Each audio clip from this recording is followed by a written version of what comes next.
and welcome everyone. Today I'm going to be demonstrating a very easy recipe to make 5-bean soup. Now, while I said the recipe is very easy, it does take some time.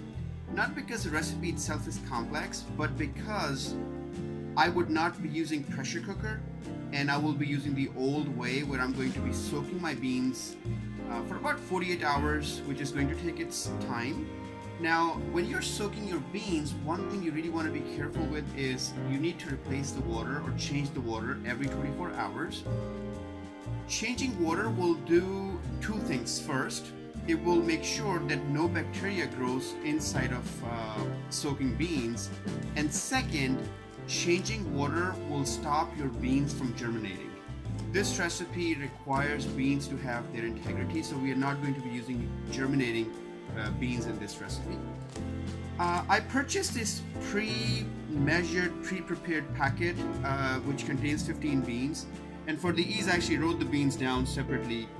In this packet we have pinto beans, lima beans, yellow eyes, garbanzos, baby lima, green peas, kidney peas, cranberry peas, small white beans, pink beans, small red beans, yellow split peas, white kidney beans, black beans, and northern beans.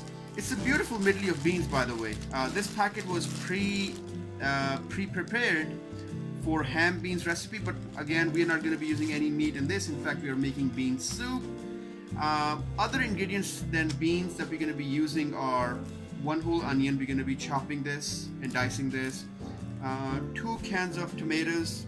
Here I have 1 pound can of chunky crushed tomatoes with basil, garlic, and oregano.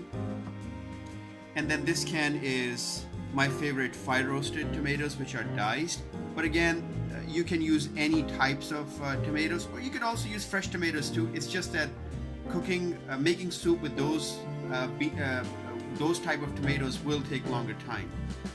We are going to be using cumin and also salt. Actually, let me pull my salt here. For this recipe, we'll be using this Danish sea salt. It's actually very beautiful. I will show you. It has very large crystals, and again, it tastes incredibly well. I don't know if you can tell. I'm bringing it close to the camera. Very, very large chunks, very pristine, completely dry salt. Beautiful, beautiful crystals. Alright, guys, so at this point I'm going to open my bag of beans and I'm going to soak them, and then we're going to replace the water. I'm going to be preparing this soup in about 48 hours from now, so it's going to be a lot of pause and place, but I will make sure that I'm giving you all the details. So the packet had been opened, and as I took the beans out of the packet, I noticed that the beans were very dusty. So instead of putting the beans directly into my bowl, I've put them in a sieve and just washed them under tap water. And once I felt they're clean, I transferred them into this bowl and then filled the water up to about 2 inches on top of beans. I do know that beans are going to soak up all the water, so tomorrow when I clean or change the water, I will probably add a little bit more water. Now, one thing I want to point is that in my packet was this, as I opened the packet of beans, this little packet of seasoning came out. And what seems like it has is a lot of big chemicals. The only 2 things that I know I have in my pantry are salt and smoke flavor. I can get smoke flavor out of paprika. You can also buy liquid smoke in bottles too that you can use to replace, but I don't think I'll be using this, so we're gonna throw it to the side. Now, nothing to do but water and beans do their thing, and we will again change the water every 24 hours or so with clean water, and in about 48 hours the beans will be super soft and ready to go.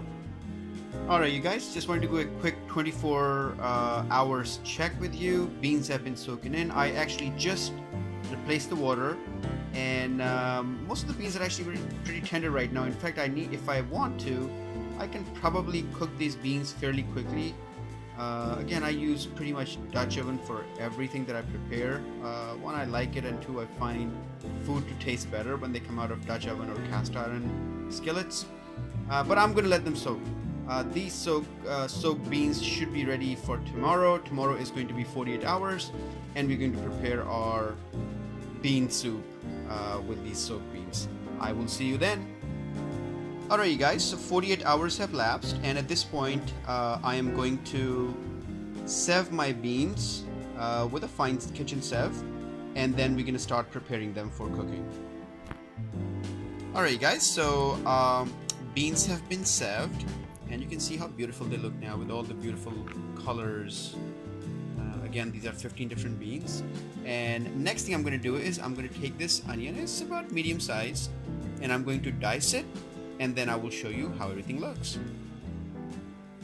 Alright guys, so onions have been chopped, and you can see I got a really fine dice on them. And the reason I got them this fine is because I am going to cook them inside of my cast iron enameled pot at a very slow temperature. And the consistency I'm trying to get from cooking is I want to get them translucent without burning them. This way you really get the flavors out of onions. And one thing you can also do is throw in about a teaspoonful of salt. That way onions will not burn and their flavors will marry very well with the oil. For this recipe I'll be using peanut oil. Again, I'm going to let the beans sit here for a while, and I'm going to throw these things into my Dutch oven, and then I will show you how everything looks. Alright, so I am now sauteing the onions inside of my Dutch oven. I threw in a pinch of Danish sea salt, the crystal I showed you earlier. And now what we're going to do is I drop the heat on my stove to a very, very low temperature. I don't know if you can tell. This is low and this is where it's pointing. Actually, I'm going to make it even lower. And I'm going to put the lid on my cast iron Dutch oven. And I am going to sweat and cook these onions. Again, the intent here is to melt these small fine dices of onion into the oil to enhance their flavor profile for my recipe. I will pause the video here and I will show you what I'm trying to achieve. So 20 minutes have passed since we started cooking these onions down, and I hope you can tell in the camera the colors are changing. They used to be, before I started cooking them at a slow temperature, they were crunchy and more solid. Now they are becoming almost translucent and have a foggy gray color, but they are really starting to melt now. And again, our intent is to get them very, very soft. See, the thing is that when you're cooking in minimal ingredient recipes, or with minimal ingredient recipes, the technique becomes that much more important. And while one can argue that we are making basically boiled beans in tomato soup, the profile is going to be much more elevated because of the technique we are using. So we are using, again, onions which are really going to be cooked at a very, very low temperature, where the sugars are going to come out and blend in with the oil to make the base for the recipe. And then we are going to add beans to it, warm them up just a little bit before we add tomato to it, add a little bit of more salt, and then we can probably top things off with some herb from Provence, or herb de Provence, and also throw in a bay leaf, and just cook until desired tenderness to beans have been reached. So the onions are not quite there yet. We're going to put the lid back on and let them cook through for another 20 minutes, and then we'll come back and check. Again, temperature is barely there. My stove it's a small stove. I live in a very small apartment, and I have a really, really tiny stove here. And on my tiny stove, the settings are not numerated, so sometimes I have to kind of eyeball things and use the back of my hand to gauge the temperature. And what I'm feeling right now is, if I have to find an analogy, it's almost lukewarm type temperature, which is perfect for this. So I'm going to put the lid back on and let these things cook through even more. I'm going to pause the video here and I will check back in another 20 minutes. Alrighty, so I just removed the lid and 20 minutes have lapsed since our last check. There is a beautiful sweet aroma in the air right now. The onions are changing color and they are becoming a little bit more caramelized, which means that the cellular integrity of my onions is breaking down and sugars are starting to come out, and that's where the brown color is coming from. I think we can probably cook them for, I don't know, about another 20 minutes and come back and check. So about an hour has passed since we have been cooking down our onions at super low temperature, and I am going to remove the lid and see how everything looks.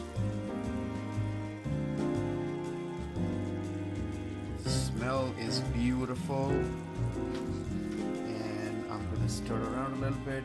Onions have wilted down to almost nothing. In fact, they have almost dissolved. They're all sugary at this point, and this is the perfect time. We're going to add beans to it now.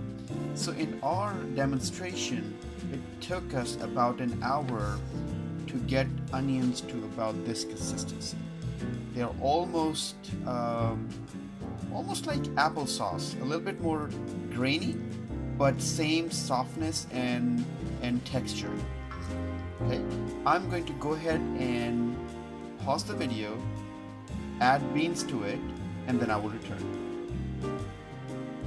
So beans have been added to my pot, and at this point I'm going to increase the temperature. I am going to go all the way to almost medium range, which is right at the middle of my stove. I have low here and high here, and I'm right in the middle, and it's gonna get pretty hot. Mine is electric stove. I would love to have a gas stove, but my apartment does not have gas because of a leak, and it's just not easy to get that repaired in an old pre-war building. But my stove does a pretty good job. I'm happy with it. So here I'm stirring around my beans with the onions that we cooked down, and at this point I'm going to put the lid back on, and then about after 5 minutes or so we'll come back and add the tomatoes and some salt, and maybe throw in herb de Provence and maybe a bay leaf just for aromatics. And here I have my 2 cans of beans. I actually open them up just to kind of make it faster for me to prepare. One of my beans here is fire roasted diced tomatoes. You can kind of see they're dicey in there, dicey. And this is more like pureed type consistency here. And these are basil, garlic, and oregano. One thing, while I like tomatoes, actually tomatoes are one of my favorite fruits. Actually, they're berries, to be honest, but these canned tomatoes that I'm using are very high in sodium. So if you're on a low sodium diet, you may want to replace these canned tomatoes with some low sodium produce, or you can also make your own sauce from fresh tomatoes too. And maybe in a future video I would show you what my recipe is, and if you would like to see that, please leave that in comment section and let me know, and I will try to see if I can speed that up. But I'm gonna pause the video here, wait for another 5 minutes or so, and then come back and then add these tomatoes into my beans. Here I have prepared what we're going to add into our bean soup. Got a couple of bay leaves, about 2.5 teaspoons of Danish sea salt, and about 3 tablespoons of herb de Provence. And the ones that I have, I'll try to see if I can find them perhaps on Amazon, and I'll put a link below. Mine came from France, and they smell incredible. They have a very strong smell of marjoram, and you get a little bit of lavender too, but marjoram is predominant smell. But there are quite a lot of herbs inside of them, and I don't know what those are, but I'll see if I can find a link. and I will add it into the description section. So now I'm going to go ahead and first add the spices into our bean mix, stir it around, and then I'm going to add the 2 cans of tomatoes into my soup, and then bring everything to a boil. Okay, so to the beans I added my spice mix, which was again herb de Provence, a couple of bay leaves, and Danish sea salt. And then I stirred things around, and then finally I added my 2 cans of tomatoes. You can see the consistency looks pretty nice. However, to cook the beans through, I need some pressure inside of it from steam. So what I'm going to do is I'm going to add about, I'd say 1/4 inch of water, and then put the lid back on, and then through steam and the pressure that's going to be created inside, I will try to cook the beans through. It's going to take us about 30 minutes or so to check. So I'm going to add the water, put the lid back on, and then I will return in about 30 minutes. So 30 minutes have lapsed, and I just tested my beans. They're not quite there yet, so I'm going to let them cook through for another 30 minutes. In the meantime, for the presentation and for consumption, I made small cubes of this cheddar, which actually is a blend of cheddar. It's cheddar and horseradish. There's a really good taste to it, and I think it's going to complement our beans. But again, you can do multiple things. You can add a dollop of fresh cream. You can add mint to it, lemon to it, peppers, onions, all sorts of things to flavor it. My beans are no longer going to be vegetarian once I add cheese to them, obviously. But so far we have not introduced any meat products, so up until now they are completely vegetarian. I'm going to pause the video, let my beans cook through for another 30 minutes, and we'll come back. Alright guys, so beans have been cooking for about 60 minutes, and I think at this point they're done. You can see gorgeous colors, everything has matted together. If you had used more oil, you would have seen the oil separated, but again there's a lot of starch in beans, so it's not going to let the oil escape as it would have in some other recipes. I have turned the stove off, and now I'm going to make myself a bowl, and I will show you how I am serving it tonight. Alright guys, so tonight I'm serving my bowl of bean soup with some horseradish cheddar, a squeeze of lemon, and also pepper relish that I made in one of the previous videos. I will try to put a link either embedded in the video or someplace in the description. In case you're interested, you can always search it. Again, this pepper relish was made from ground, from fresh peppers, and if you have a garden and you're growing your own peppers, it's a great way to preserve and enjoy your peppers in wintry months. And here I have 12 grain whole wheat bread. I'm going to take myself a small spoon and see how everything tastes. My mouth is actually watering. The aromas from pepper are rising up, and through my nasal cavities are really stimulating my brain cells.